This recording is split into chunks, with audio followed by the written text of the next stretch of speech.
Welcome to Despatches, a short-form podcast from the old front line, and me, military historian Paul Reed. In these shorter podcasts, we'll tell some of the quieter, smaller stories of the Great War.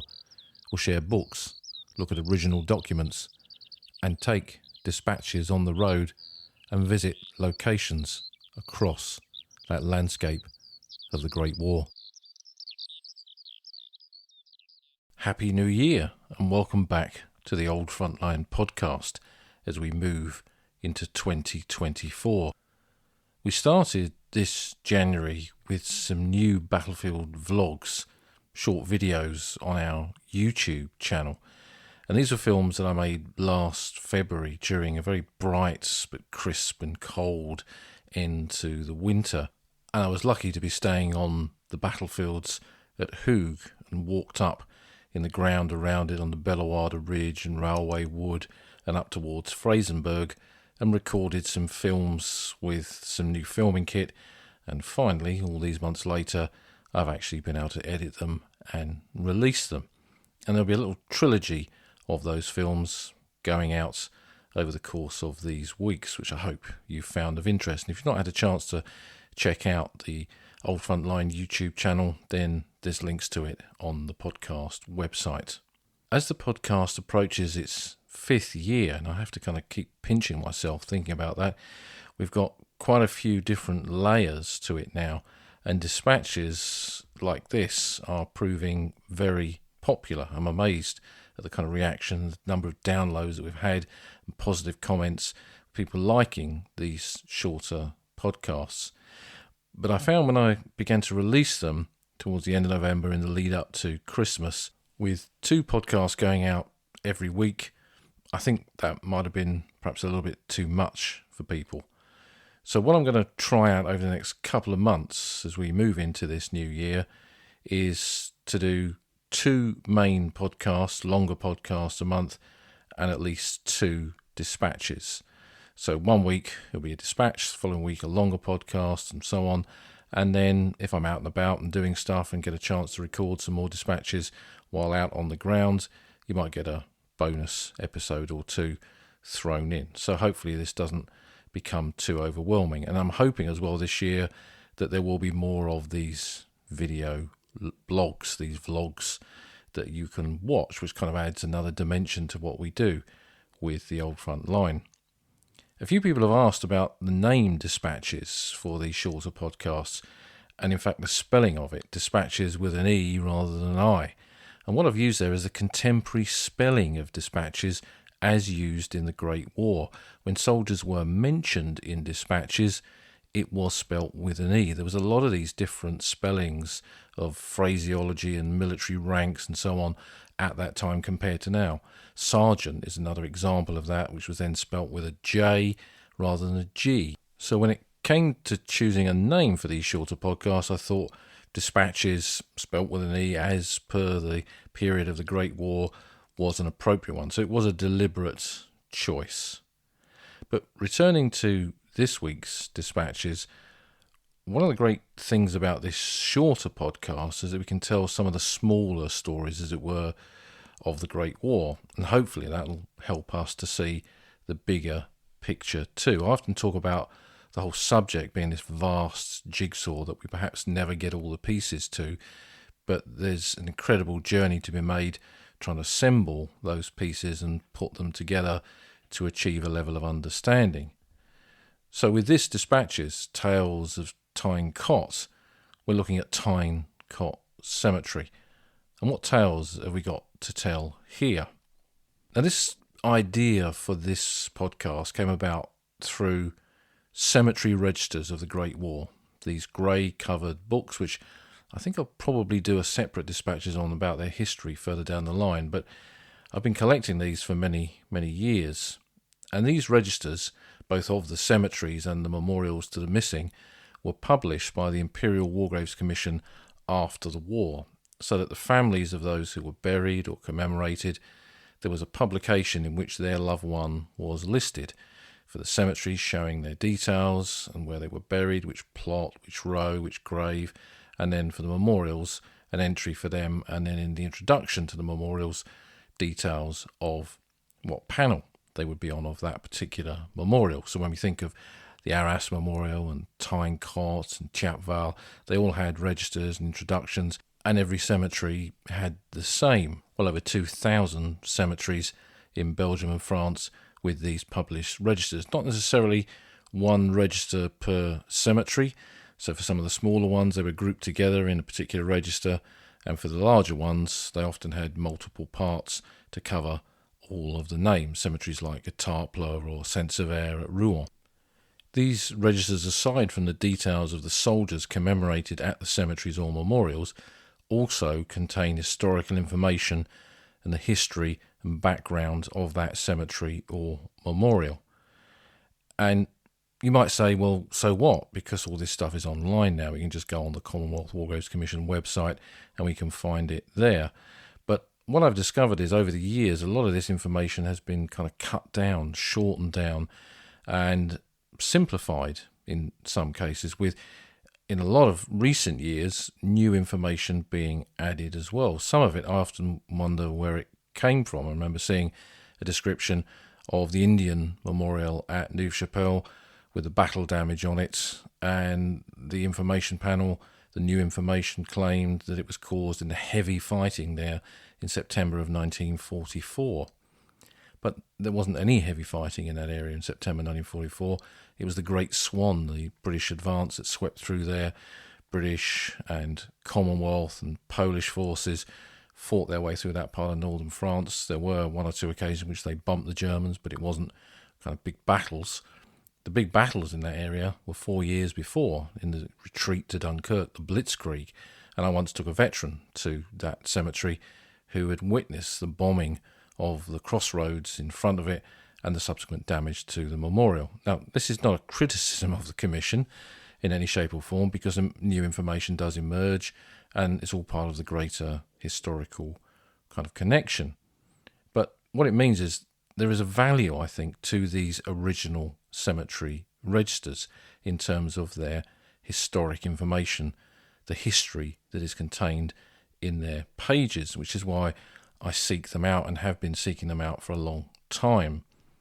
So what intrigued me about Tyne Cot in this respect? Over the years I've heard many tales about how Tyne Cot got its name and how that vast cemetery, the largest British and Commonwealth cemetery in the world from either World War, how it started. And I've never had a copy of the original Tyne Cot register before.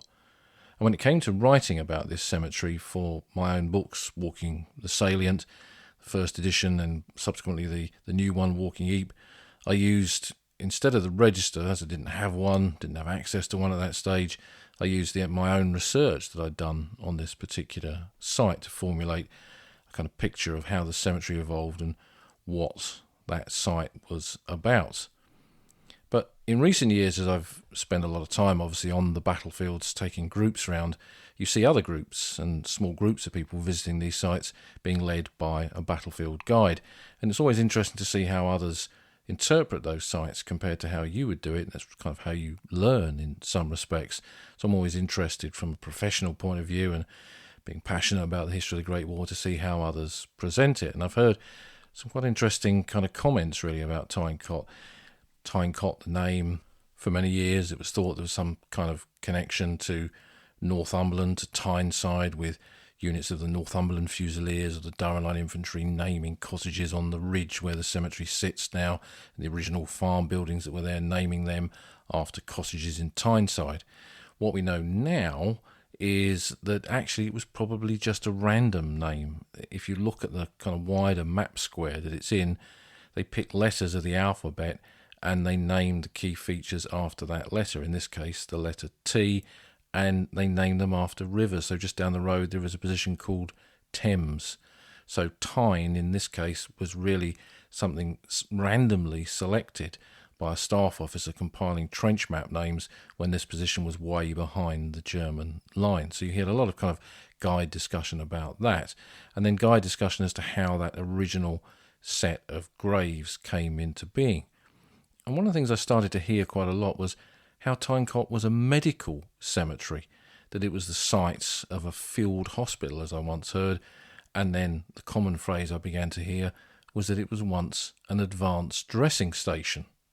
Now, having done quite a lot of work on the role of the Royal Army Medical Corps and medicine in the Great War, I was quite surprised to hear this. It seemed rather strange to be describing Tyne Cot, which is very much on a battlefield, as an advanced dressing station site. So where had this come from? I looked into the current history text for the cemetery, which is published in modern printed computer-generated registers that are in the visitors' lockers that you can go and look at. But also, of course, it's the same information that is online. And indeed, it does mention that Tyne Cot was once an advanced dressing station, which is how the burials here began. Men died of their wounds and were buried here. So I wondered at that stage, perhaps this was new research that had overturned my thoughts of this actually being the site of a regimental aid post, an aid post on the battlefield where wounded were brought in by regimental stretcher bearers to a medical officer at a key point, treated, and sadly some of them died and they were buried in shell holes. And then considering that this position is on a reverse slope away from the village of Passchendaele, where the front line was during the winter of 1917-18, it seemed a logical place to bring the dead from the front lines there back to be buried here. And possibly the bunker was then used as a main RAP, regimental aid post, for wounded coming back as well. But perhaps this new research kind of overturned that. And then recently I acquired an original Tyne Cot register. And again, this is one of the grey-covered booklets with the original printing, the original text in it, and then the entries for all the casualties. Tyne Cot Cemetery, because of the number of burials, almost 12,000, the vast majority, of course, not identified, being unknown or partially identified soldiers, a regiment or a rank or a date is known, but that's it. But there's still several thousand identified burials, and the register was made into two parts, and this was one of those parts. So finally, having an original copy, I could open it up and read what the original texts for the historical background of the cemetery was, and this is what was contained in that register. Tyne Cot, or Tyne Cottage, was the name given by the army to a barn which stood 50 yards west of the level crossing on the Passchendaele-Brunseinder road. The barn, which had become the centre of 5 or 6 pillboxes, was captured by the 2nd Australian Division on the 4th of October 1917 in the advance on Passchendaele. One of these pillboxes was unusually large, and it was used after its capture as an advanced dressing station. From the 5th of October to the end of March 1918, 343 graves were made on two sides of it by the 50th Northumbrian and 33rd Divisions, and by 2 Canadian units. From the 13th of April 1918 to the 28th of September, it was in enemy hands again, and then it was recaptured with Passchendaele by the Belgian army. Now, talking about new research, when that original register was published, it was believed that the 2nd Australian Division had captured this part of the Brunseinder Ridge, and when it came to turn that main pillbox that is mentioned there into part of the cemetery, the cross of sacrifice was placed on it, and those big Portland stone steps that took visitors up to ponder over the rows and rows of graves in this vast soldiers' cemetery of the Great War. There was a memorial placed there to the men who had taken that part of the ridge, and it originally mentioned the 2nd Australian Division. Later research showed it was actually the 3rd. Monash's division, he was the divisional commander then, his men had captured this part of the ridge. So many years later, that inscription was changed. You can still see where they've cut the stone out of the Portland and replaced 2 with 3.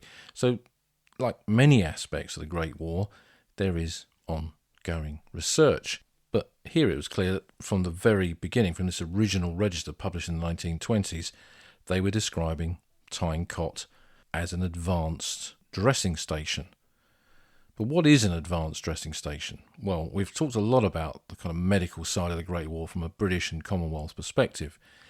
In British and Commonwealth units, when a man was hit on the battlefield, wounded, he was picked up by his own battalion stretcher bearers and taken to that RAP, the Regimental Aid Post, where the RMO or the MO, the Regimental Medical Officer or the Medical Officer, normally a lieutenant or a captain in the Royal Army Medical Corps, was there to treat his wounds and assess him, work out how viable it was to get him off the battlefield and whether he would survive those wounds and get back to the next stage of medical treatment. And from the Regimental Aid Post, which was firmly on the battlefield, close to where the fighting was, he would then be taken back to an ADS, an Advanced Dressing Station. This would be away from the battlefield area, perhaps in a larger building, chateau or a farm or a complex of buildings, perhaps with cellars where men would be brought into. In some cases, like at Essex Farm, they constructed concrete bunkers to receive the wounded. And there, when they arrived at an ADS, they would have their wounds dressed and reassessed by the medical officers who were there, far more of them, with specialist RAMC personnel. And then they would treat them, dress their wounds, clean their wounds, and then put them on stretchers again to be taken to perhaps a cab rank of ambulances, motorised ambulances or horse-drawn ambulances, and they would then move off to the next stage of medical treatment, which would be a CCS, a casualty clearing station, and beyond that was the base hospitals and so on. So an ADS was quite a big area. It occupied multiple buildings, it had quite a lot of personnel, and it was a Royal Army Medical Corps unit, not a fighting unit, so it was normally kept slightly away from the main battlefield area. So what was an ADS doing right on the front line amongst these bunkers here on the Broonside Ridge at Tyneside Cottages or Tyne Cot? Now the good thing is now, with so much archive material digitised, and pretty much one way or another, most of it being free, all of the British war diaries are available on the National Archives website. Once you've set up an account, you can download them for free. And things like Australian and Canadian war diaries, they're on their respective countries' websites. You can download those as well. So in that respect, given this, so I've finally got this document, original document, the original Tyne Cot register, and it's telling me that it was an ADS. Was it? My gut instinct is that that is wrong. So let's see what the archives say. So every division, British Commonwealth division of the British Expeditionary Force, the overall British Army on the Western Front, commanded by Haig, each of those divisions had what was called an ADMS, an Assistant Director Medical Services. Now he was usually a full colonel, and it was his job. He was basically the chief medic of a division which averaged anything from 15 to 20,000 men, and he was responsible for their welfare, for the treatment of their wounds, and the whole process they went through to ensure as many men as possible survive their wounds on a battlefield. And in many of those battlefields of the Great War, that was a very, very trying experience. So the ADS would then supervise, essentially, the medical units within his division. Now, an infantry division has 3 field ambulances of the Royal Army Medical Corps, but of course every single infantry battalion, and up till 1918 there were 12 of those in 3 infantry brigades plus a pioneer battalion, and all the support units like artillery field brigades, Royal Engineer field companies, veterinary units, so on, they would all have had medical officers. So the ADMS was there to supervise them, to make sure they all were following the key processes, the right processes, and ensuring there was some kind of cohesion in the way that they dealt with the wounded of their formation. Now, the good thing is that despite the fact that they are essentially a command element of a division, they're not actually a specific kind of unit. It's a colonel plus staff. As the Assistant Director of Medical Services, he has a staff underneath him to process all the material, write the war diary and so on. And that's the key aspect, that there is a war diary. So every division has an ADMS war diary, which you can consult to see what that division's approach were to dealing with the wounded for a particular battle. So given the mention of specific units within the introduction to the Tyne Cot Register, and knowing what we now know about the units that were actually on that ridge from an Australian point of view, we know that the position was captured by the 3rd Australian Division on the 4th of October 1917, And when we look at their ADMS war diaries, which are available on the Australian War Memorial site, we discover that there were regimental aid posts in the forward zone of the battlefield dealing with the wounded coming back from the assault on the Broonside Ridge, but there's no mention of them being at Tyne Cot at that particular moment. And when we look at the dead within the original plot of Tyne Cot, I don't think there are any Australian casualties in there from the 4th of October 1917. The RAPs were much nearer to Zonnebeek, which makes sense because the original front line would have been much nearer to Zonnebeek village. That's where Monash's men made their assault from, so that's where their regimental aid posts would have been. So we know that in that attack, that bunker was certainly not used as an advanced dressing station and doesn't even seem to have been used as a regimental aid post. And again, when we look at the ADMS diary for that 3rd Australian Division, when it comes to an advanced dressing station, we discover that their ADS used by their field ambulances of the Australian Medical Corps was at Portesa, Pogitsi, where there was a chateau and existing buildings that had been used for quite some time by the medical units, and that was handed over to them and they used it for that part of the assault. And we even have a map of their evacuation route in their war diary from their records. And I'll put these onto the podcast website so you can have a look at them. What the map shows us is that, yes, there were regimental aid posts up beyond Zonnebeek itself, one very close to the railway line, which is now a walking and cycling route, and that there were collecting posts a little bit further back. And then as we get nearer towards Ypres, we start to see a little red square with a cross in it and the ADS nomenclature alongside it, close to where the Portesa Chateau is located. And then back in Ypres itself, they're using Ypres Prison as the medical facilities that were there, where the Ypres Reservoir Cemetery is today. They were using that as well. So no ADS up at Tyne Cot. The nearest ADS is Portesa and Ypres itself. So then when we look at their records, we discover that the 1st Australian Division then relieved them, and they appear to be the ones who were the first to establish a regimental aid post at Tyne Cot bunkers. And again, this is after the main attack on the 4th of October. A secondary attack's gone on towards Passchendaele on the 9th. The Australians are pushing much nearer towards the village, and Tyne Cot is now behind their lines. And it makes sense to have this kind of position on a reverse slope, which Tyne Cot is, to have your aid post there so that the medical officer and his stretcher bearers can treat the wounded without fear of direct machine guns, rifle, small arms fire, and they could easily get hit by mortars or artillery fire, but it's a safer place to have a position like this. The diggers then handed over to a British formation, the 66 East Lancs Division. These were Lancashire Territorials, and although they'd been formed way back in 1914, they'd actually been on the Western Front since 1917, and this attack that they made in this area on the 9th of October 1917 was one of their first major actions of the Great War. And they inherited the positions from the Australians, so they began to use the regimental aid posts up in the front line, including Tyne Cot, and also their advanced dressing station was still at Portesa. They simply took that over from the Australian medics who had been there before, and their territorial field ambulances used that. So again, we've got clear evidence, regimental aid posts up on the front line, Tyne Cot used for that, and the dressing station is back nearer to Ypres. And again, their records are pretty good. We have this description from the ADMS War Diary of the 66th Division telling us a little bit more about their arrangements. The evacuation of wounded from the forward area. The following arrangements are working in the 1st Australian Division and will continue when this division takes over the line. Regimental aid posts, Tyne Cottage, and then they give the map reference.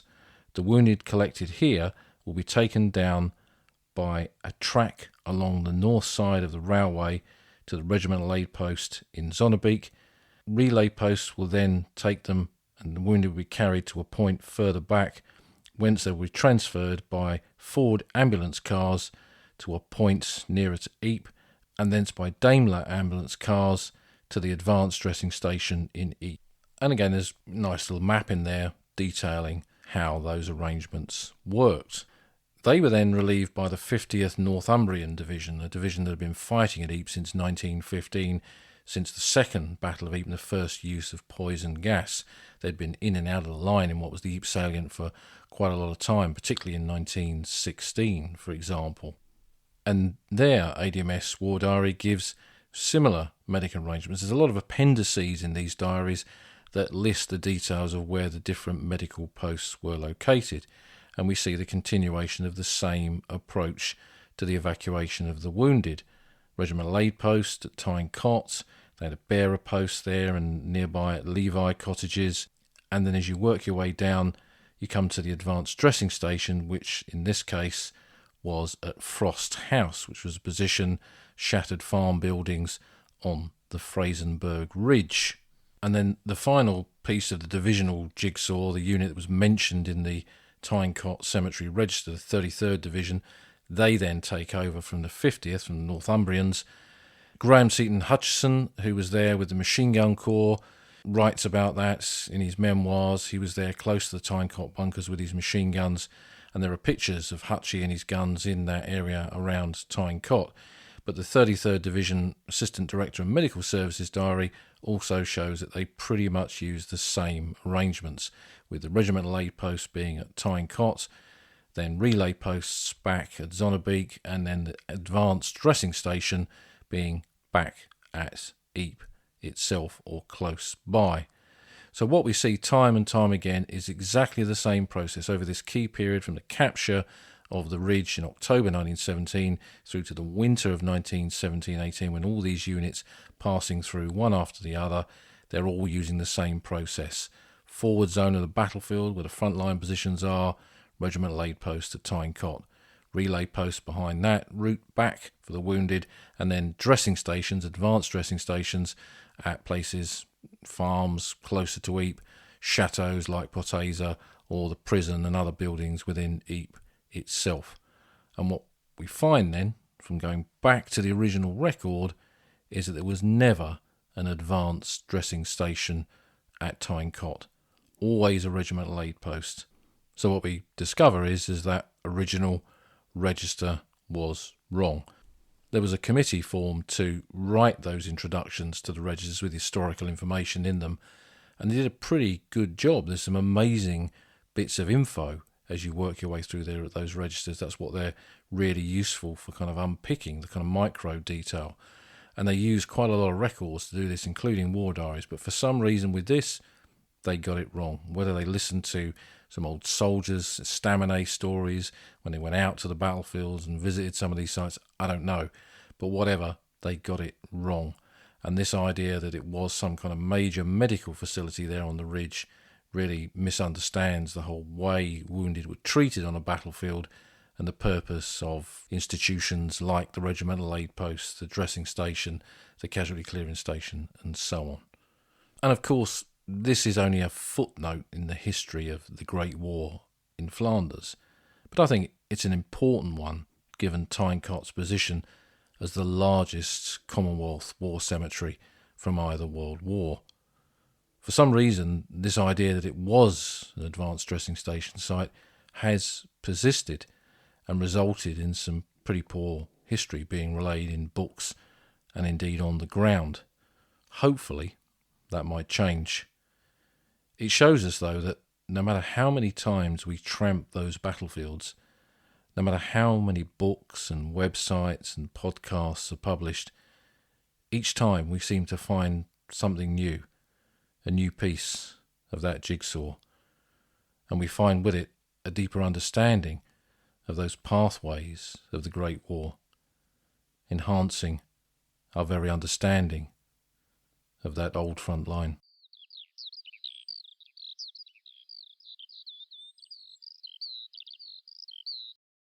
You've been listening to Despatches, part of the Old Front Line podcast, with me, military historian Paul Reed. If you've enjoyed this episode, please think about leaving a review on your favourite podcast platform, giving us a rating, and leaving a comment on the podcast website, oldfrontline.co.uk. You can follow us on Twitter, and if you want to support the podcast, you can find us on Patreon at patreon.com/oldfrontline, or buy me a coffee at buymeacoffee.com/oldfrontline. Thanks for listening, and see you again soon.